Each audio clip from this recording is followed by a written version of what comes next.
am grateful, Mrs. Bush, that they are finally bringing civilization to this savage land. I could not agree with you more, my dear.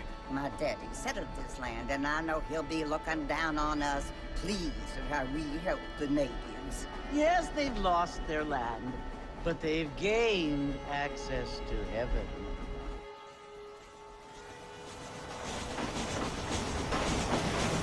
But Father, do you mean unless an innocent receives communion, they're destined to go to hell? It hardly seems fair. What I mean to say, Jenny, is that there is a great deal of difference between an innocent and a savage. I never thought of it that way.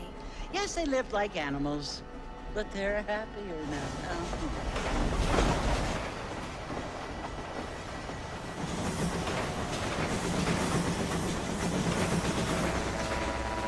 Not only do people now have motor cars, Father, but I heard that pretty soon we will be able to fly. No, only angels can fly, Jenny.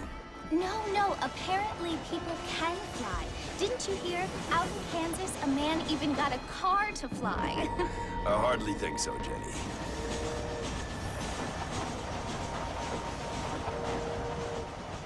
Apparently, Mr. Johns wants to run for governor, which is why he's so concerned with cleaning up the state. Nate Johns. Yes. His family is nothing but hillbilly trash that came here after the war. I don't want to be judgmental, but this state should not be ruled by such a disgusting family. A family without class. Apparently, the Johns family have made a lot of money, and he has a lot of friends in politics. Mrs. Bush, money isn't everything. There are many things that money cannot buy. It seems that money can buy voters, though.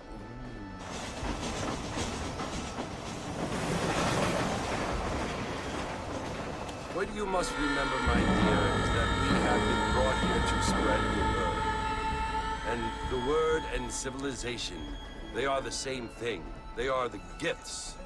It is the opportunity we have, the chance to live among people who are decent and who do not kill each other, and who let you worship in peace. It's so confusing, Father. Sometimes I find it impossible to make the distinction between a loving act and a hateful one. I mean, they often seem to be the same thing. Yes, Jenny, it is confusing. But you only have to ask me if you need help. Indeed. Well, here we are, Mrs. Bush. Armadillo.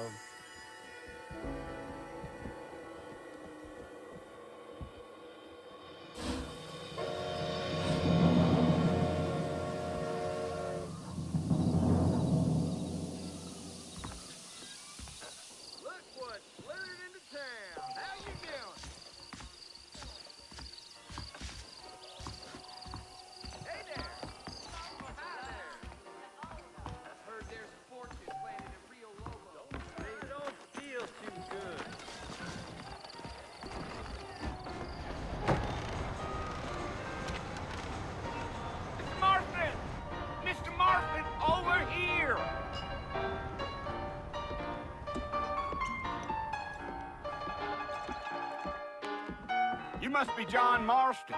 Sometimes. I'm Jake. Your friends from Blackwater hired me to guide you. They ain't my friends, but pleased to meet you, Jake. I got the horses saddled up and ready out front.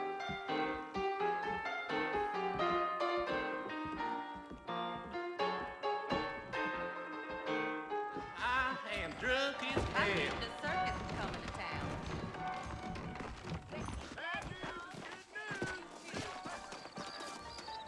Good to see you. All righty, Mr. Marston, let's get it.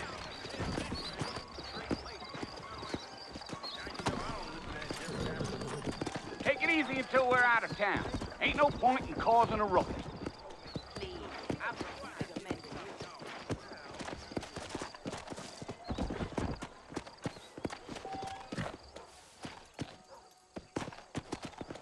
Let's go. Whoa there.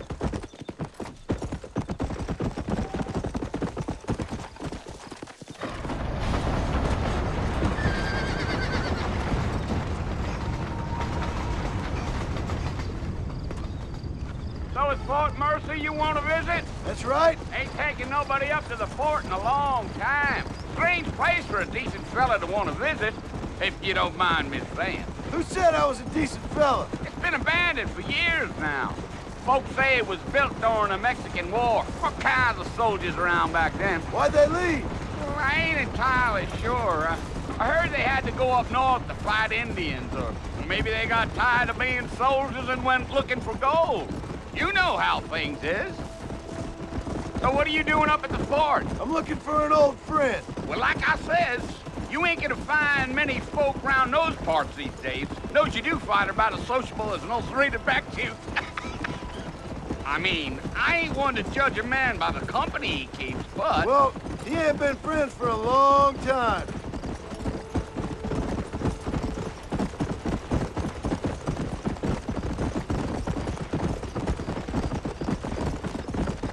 Are you planning on spending any time in Armadillo, Mr. Marston? I doubt it.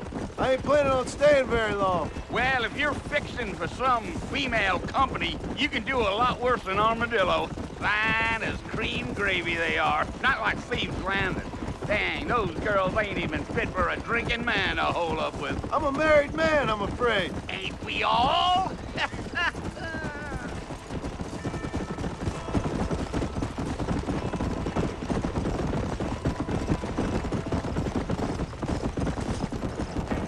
Yeah, so it was the marshal who hired me. Lee Johnson, do you know him? I think I heard his name. Says he got a telegram from some Blackwater big bugs asking for a guide. I guess it's none of my business.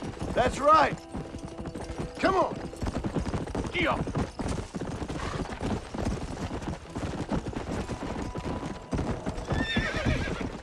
You ain't very talkative, are you? Nope. I'm just chewing the dog, mister. It's how I am. I don't mean nothing by it. Trust me. There's things you're better off not knowing.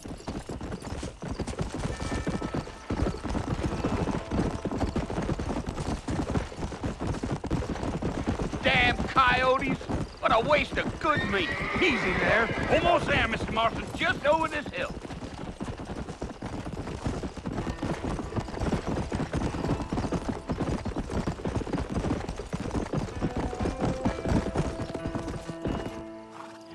Listen, mister. This here's what's left of Fort Mercer. Some gang rode in and took the place over. So I understand. This is where we part ways, friend. You have yourself a good time.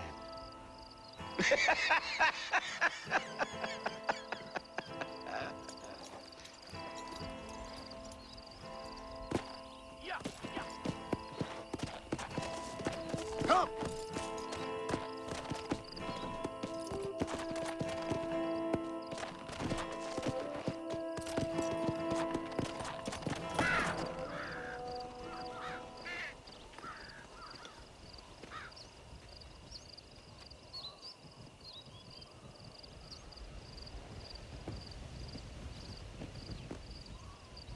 Bill! Bill, I've come for you! Bill Williamson! Come out here right now! Go away now, John. Don't make me kill you. Nobody needs to kill anyone, Bill. You must think I was born yesterday. You always did think I was an idiot. That ain't fair, Bill. You were as my brother. I've come to try to save you. Oh. Do I look like I need saving?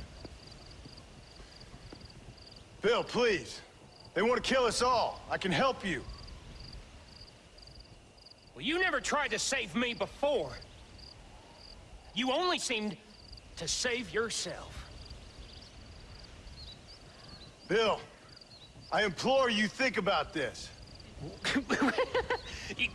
You implore me? You implore me. You always were one for fancy words.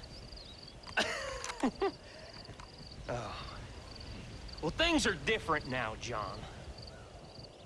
Now I'm in charge! No more Dutch! And no more you. Implores. I implores you to go back and tell them to send someone just a little bit more impressive next time. Well? Oh. Poor John.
Well, you're alive.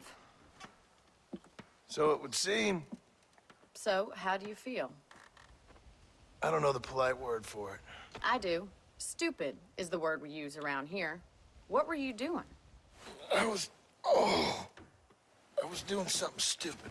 Well, you'll be okay.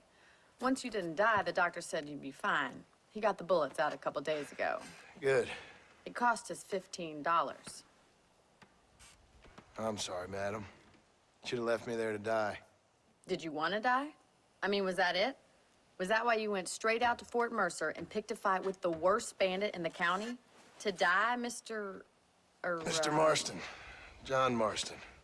Bonnie McFarland. Miss Bonnie McFarland. Well, you may be right, Miss McFarland. I don't know. Huh. So what were you doing? I was trying to give Mr. Williamson a chance. For old time's sake. You know Bill Williamson? Knew him. Long time ago.